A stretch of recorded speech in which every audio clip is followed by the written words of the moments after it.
Praise the Lord. உங்களுக்காக கொடுக்கப்பட்ட இன்றைய வார்த்தை 1 கொரிந்தியர் 12:10. வேறொருவனுக்கு அற்புதங்களை செய்யும் சக்தியும், வேறொருவனுக்கு தீர்க்க தரிசனம் சொல்லுதலும், வேறொருவனுக்கு ஆவிகளை பகுத்தறிதலும், வேறொருவனுக்கு பற்பல பாஷைகளை பேசுதலும், வேறொருவனுக்கு பாஷைகளை வியாக்கியானம் பண்ணுதலும் அளிக்கப்படுகிறது.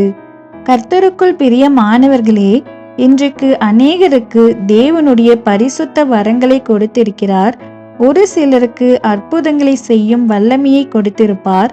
தேவன் பூமியில் இருந்த நாட்களில் பற்பல அதிசயங்களையும் அற்புதங்களையும் செய்திருக்கிறார். இன்றைக்கு நாமும் அவரை போல் உண்மையுள்ளவர்களாக பிறரிடம் எந்த ஒரு எதிர்பார்ப்பையும் பார்க்காமல் அவரிடம் இருந்து இலவசமாக பெற்ற நாம் ஜனங்களுக்கும் அதை இலவசமாக கொடுக்க வேண்டும். தேவன் ஒரு சிலருக்கு தீர்க்க தரிசனம் உரைக்கும் வல்லமையை கொடுத்திருப்பார். தேவனுடைய வல்லமைகளில் அற்புதமான வல்லமை என்றால் அது தீர்க்க தரிசனம் சொல்வதுதான்.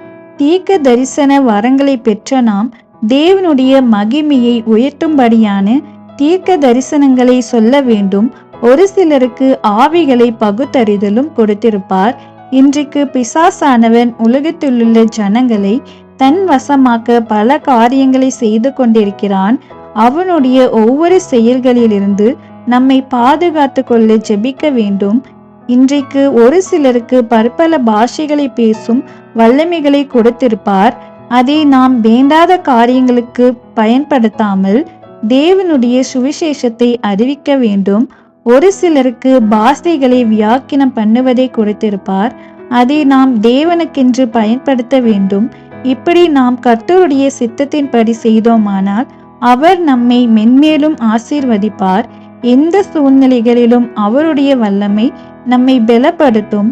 அவருடைய வல்லமையுள்ள செயல்களால் உங்களை ஆசீர்வதிப்பார். ஆமேன்.